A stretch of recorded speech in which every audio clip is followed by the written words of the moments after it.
Hi hello namaste, నేను మీ Deepti and welcome to my channel HD Deepti. నేను ఈరోజు మీకు దీపావళిని అసలు ఎందుకు జరుపుకుంటున్నాము, దాని వెనుక ఉన్న కథలు మరియు దాని ప్రత్యేకతల గురించి ఇప్పుడు చెప్పబోతున్నాను. వీడియో స్టార్ట్ చేసేద్దాం. భారతీయ సంస్కృతికి ప్రతిబింబంగా వెలుగొందేవి భారతీయ పండుగలు. వాటిలో ఆనంద ఉత్సాహాలతో అతి కుల మత వర్గ విభేదాలను మరించి సమైక్యంగా జరుపుకునే పండుగే దివ్యదీప్తుల దీపావళి. జగతిని జాగృతం చేసే చైతన్య దీప్తుల శోభావళి. హిందువులు అత్యంత పవిత్రంగా జరుపుకునే పండుగలలో భారతీయులు అత్యంత భక్తి శ్రద్ధలతో అత్యంత ఇష్టంగా జరుపుకునే పండుగలలో దీపావళి ఒకటి. దీని దివాళీ అని కూడా పిలుస్తారు. చెడుపై మంచి సాధించిన విజయానికి గుర్తుగా దీపావళిని జరుపుకుంటారనేది పురాణ ప్రాశస్త్యం. దీపమాలికల శోభతో వెలుగొందే గృహాంగణాలు, ఆనంద కోలాహలంతో వెల్లివిరిసే ఆబాల గోపాలం, నూతన వస్త్రాల రెపరెపలు, పిండి వంటల ఘుమఘుమలు, బాణాసంచ చప్పుళ్ళు ఈ దివ్య దీపావళి సోయగాలు. దీపావళి అంటేనే సరదాలు, సంబరాలు, దీపాల వెలుగులు, బాణాసంచాల జిలుగులు, కుటుంబం అంతా కలిసి జరుపుకునే వేడుక. దీపావళి అంటేనే కాంతులు నింపే పండుగ. అందరూ సుఖ సంతోషాలతో జీవించాలని దీపాలను వెలిగించి ప్రతి ఒక్కరి జీవితాల్లో వెలుగులు నిండాలని ఆకాంక్షించే పండుగ దీపావళి. ఆశ్వీజ బహుళ అమావాస్య రోజునే దీపావళి పండుగని జరుపుకుంటారు. ఇంట్లోకి నూతన వెలుగు తీసుకొచ్చే మహాతార పండుగ. అందరి ఆరోగ్యం సంతోషాన్ని కోరుకుంటూ ఆశ్వయుజ అమావాస్య రోజునే దీపావళి పండుగ. పూర్తి అమావాస్య నాడు జరుపుకునే పండుగలు రెండున్నాయి. అవి మహాలయ అమావాస్య, రెండు దీపావళి. అవి భాద్రపద బహుళ అమావాస్య అనగా మహాలయ అమావాస్య, అదేవిధంగా ఆశ్వీజ బహుళ అమావాస్య అనగా దీపావళి. రాత్రివేళలో ఈ పండుగను జరుపుకుంటారు. ఇంటిని శుభ్రం చేసి రకరకాల పిండి వంటలు తయారు చేస్తారు. సంధ్యా సమయంలో గోగుగర్రలకు గుడ్డ పీలికలతో కాగడాలుగా కట్టి వెలిగించి గుమ్మాల్లో నేల మీద కొడుతూ దిబ్బీ దిబ్బీ దీపావళి, మళ్ళీ వచ్చే నాగుల చవితి, పుట్ట మీద జొన్న కర్ర, పుటుక్కు దెబ్బ అని పాడతారు. గోగుకర్రల్ని ఎవరు తొక్కని చోట వేసి వెనక్కి తిరిగి చూడకుండా కడుక్కుని లోపలికి వెళ్ళి శుభానికి మిఠాయి తింటారు. ఇలా చేస్తే పిల్లలు ఆరోగ్యంగా ఎదుగుతారని నమ్మకం. తర్వాత ఇంటిని దీపాలతో అలంకరిస్తారు. మట్టి ప్రమిదలు, నువ్వుల నూనె వాడటం మంచిది. లక్ష్మీదేవికి ఇష్టమైన నువ్వుల నూనెతో దీపాలు వెలిగిస్తే అమ్మ అనుగ్రహం లభిస్తుంది. గుమ్మం, తులసి దగ్గర మాత్రం తప్పనిసరిగా మట్టి ప్రమిదలో నువ్వుల నూనె లేదా ఆవు నేతితో దీపాలు వెలిగించాలి. ప్రదోష సమయంలోనే లక్ష్మీదేవి పూజ చేస్తారు. ధనలక్ష్మి పూజ ఈ రోజు చేస్తే ధనధాన్యాలు, అష్టైశ్వర్యాలు సంప్రాప్తిస్తాయి. దీపావళి రోజున లక్ష్మీ పూజతో తమ వ్యాపారం వృద్ధి చెందుతుందని వ్యాపారులు నమ్ముతారు. కొత్త బంగారం, వెండి ఆభరణాలు పూజలో పెడితే శుభప్రదం. కొన్ని ప్రాంతాలలో గోవత్స ద్వాదశిన ఆవులను పూజించే రోజుతో పండుగ ప్రారంభమవుతుంది. గోవత్స ద్వాదశి మరుసటి రోజు ధనత్రయోదశిగా జరుపుకుంటారు. ఇది కొనుగోళ్లకు అనుకూలమైన సమయంగా పరిగణించబడుతుంది. ఆ మరుసటి రోజునే దీపావళి పండుగను జరుపుకుంటారు. దృక్ పంచాంగం ప్రకారం సూర్యాస్తమయం తరువాత దీపావళి పూజ ప్రదోష కాలంలోనే నిర్వహిస్తారు. ఆ సమయంలో పూజలు చేస్తేనే శుభాలు కలుగుతాయని పంచాంగం చెబుతోంది. ఈ పండుగలో మరో విశేషం లక్ష్మీ పూజ. హిందూ గ్రంథాల ప్రకారం లక్ష్మీదేవి సంపద, శ్రేయస్సు మరియు సంతాన ప్రాప్తికి ప్రతీక. అందుకే ఖచ్చితంగా ప్రతి ఒక్కరూ లక్ష్మీ పూజలు విశేషంగా చేస్తారు. ఆ లక్ష్మీదేవిని అందరూ తమ గృహాలకు ఆహ్వానిస్తారు. బెంగాలీలు ఈ సమయంలో కాళీదేవిని పూజిస్తారు. భారతదేశంలోని చాలా గృహాల్లో దీపావళి సమయంలో కూడా గణేశుణ్ణి పూజిస్తారు. ఆశ్వయుజ బహుళ త్రయోదశినే ధనత్రయోదశిగా జరుపుకుంటారు. ఇంటిని శుభ్రం చేసి పాత సామాన్లను శుభ్రం చేస్తారు. కొత్తగా కొనుగోలు చేసిన వెండి, బంగారు ఆభరణాలు ఈ రోజున పూజలో పెడితే ధనలక్ష్మి అష్టైశ్వర్యాలను ప్రసాదిస్తుందని విశ్వసిస్తారు. అందుకే ధనలక్ష్మి, కుబేరులను భక్తి శ్రద్ధలతో కొలుస్తారు.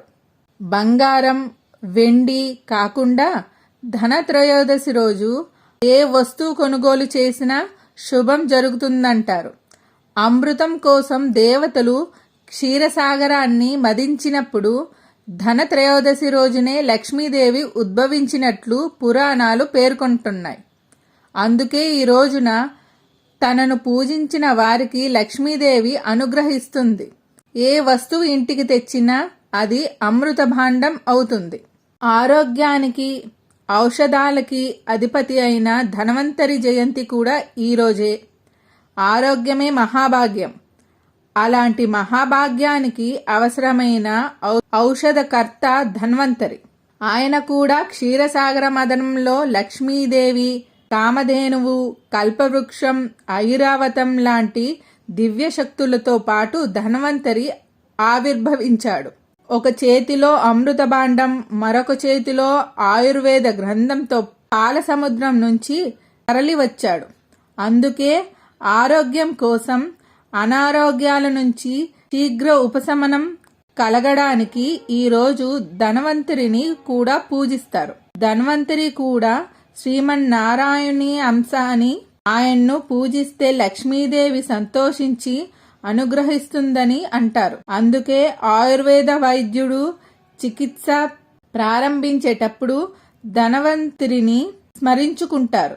ధనత్రయోదశి ఆరోగ్యాన్ని, మహాభాగ్యాన్ని కూడా ఇస్తుంది. ఈ పండుగ జరుపుకోవడానికి అనేక కారణాలు ఉన్నాయి. హిందూ ఇతిహాసం రామాయణంలోని ఒక కథ దీపావళి పండుగకు సంబంధించి ప్రాచుర్యంలో ఉంది. 14 ఏళ్ల తరువాత రాముడు వనవాసం ముగించుకొని రావణుణ్ణి ఓడించి అయోధ్యకు తిరిగి వచ్చేటప్పుడు అయోధ్య నివాసులు దీపాలు వెలిగించి స్వాగతం పలికారు.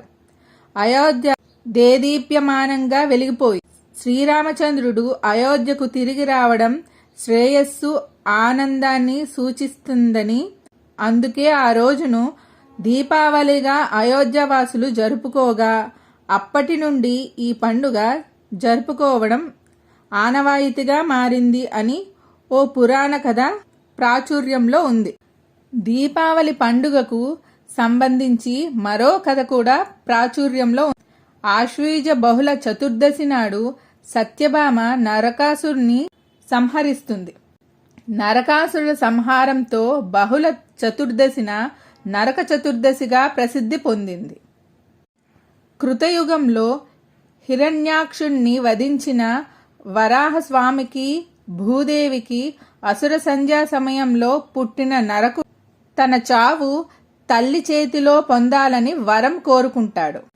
వరగర్వంతో లోకకంటకుడుగా తయారైన నరకుడు ముల్లోకాలను పట్టి పీడించాడు. నరకాసురుడి బాధలు భరించలేని దేవతలు, మునులు, గంధర్వులు శ్రీహరికి తమ గోడు వెళ్లబోసుకున్నారు.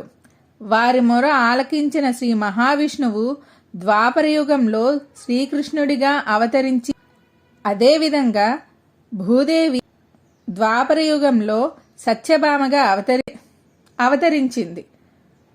శ్రీకృష్ణుడు సత్యభామను పెండ్లాడి తనతో పాటుగా నరకాసురునితో జరిగే యుద్ధానికి తీసుకుని వెళ్ళి అక్కడ సత్యభామతో నరకాసురుని సంహరింపజేశాడు. నరకాసుర సంహారంతో అందరూ ఆనందంగా పండుగ చేసుకున్నారు. చతుర్దశి నాడు నరకుడి మరణించగా ఆ తర్వాత రోజు దీపాలు వెలిగించి సంబరాలు చేసుకున్నారు. దీపావళి అంటే దీపాల వరుస అని అర్థం. కొన్ని ప్రాంతాల్లో దీపావళిని 5 రోజుల పండుగగా జరుపుకుంటారు. ఆశ్వీజ బహుళ త్రయోదశితో ప్రారంభమైన దీపావళి వేడుకలు కార్తీక శుద్ధ భగనీహస్త భోజనంతో ముగుస్తుంది. యమ ద్వితీయను భాయిదూజ్గా జరుపుకుంటారు. సోదరులు తన సోదరి చేతి భోజనం తింటే అపమృత్యు భయాలు తొలగిపోతాయి. సూర్య భగవానుడి కుమారుడు యముడు, అతడి సోదరి యమున. యమి తన సోదరుణ్ణి ఎంతగానో అభిమానించేది. నిత్యము తన మిత్రులతో గడుపుతూ ఎన్నిసార్లు కోరినా ఏదో ఒక పనితో క్షణం తీరిక లేక సోదరి ఇంటికి యముడు వెళ్ళలేకపోయాడు. ఈ పరిస్థితిలో యమున కార్తీక శుక్ల విధియ నాడు తప్పకుండా రమ్మని ఆహ్వానిస్తూ వాగ్దానం తీసుకుంటుంది. దీనికి యముడు, నన్నెవరూ ఇంటికి పిలవరు, అయినా నా తోబుట్టువైన ఆడపడుచు స్వయంగా సాదరంగా ఆహ్వానించింది కనుక వెళ్ళి తీరాలని నిర్ణయించుకుని వెళ్ళాడు. అలా వచ్చిన సోదరుణ్ణి చూసి సంతోషించి అతనికి అభ్యంగన స్నానం చేయించి తిలకం దిద్ది స్వయంగా వండిన పదార్థాలను ప్రేమతో కొసరి వడ్డించింది. సోదరి ఆతిథ్యానికి సంతోషించిన యముడు ఆమెను వరం కోరుకోమన్నాడు. ఏటా ఈ విధంగానే వచ్చి తన ఇంట విందు స్వీకరించమని కోరింది యమున. సోదరుల మధ్య ఆప్యాయతకు ఈ పర్వదినం ఆదర్శంగా నిలుస్తుంది. దీపావళి మరునాడు బలిపాడ్యమి. చతుర్దశి నాడు విష్ణుమూర్తి వామనుడి రూపంలో పాతాళానికి అణిచేసిన బలిచక్రవర్తి మళ్ళీ భూమి మీదకి తిరిగి వచ్చిన రోజు ఇదేనని చెబుతారు. బలికి పూజలు చేస్తారు. మహారాష్ట్ర వాసులు ఈ రోజుని నవదివస్గా భావిస్తారు. గుజరాతీయులు ఇది ఉగాదిగా జరుపుకుంటారు. నందగోపాలుడు గోవర్ధన గిరినెత్తి రేపల్లె వాసులను కాపాడిన రోజు కూడా ఇదే. ఇవేనండి నాకు తెలిసిన దీపావళి పండుగ గురించిన కథలు మరియు దాని యొక్క ప్రత్యేకతలు. మళ్ళీ మరొక వీడియోలో మరొక కొత్త అంశంతో కలుద్దాం. అంతవరకు ధన్యవాదాలు. నచ్చితే లైక్ అండ్ సబ్స్క్రైబ్ చేయండి. Thank you. బాయ్.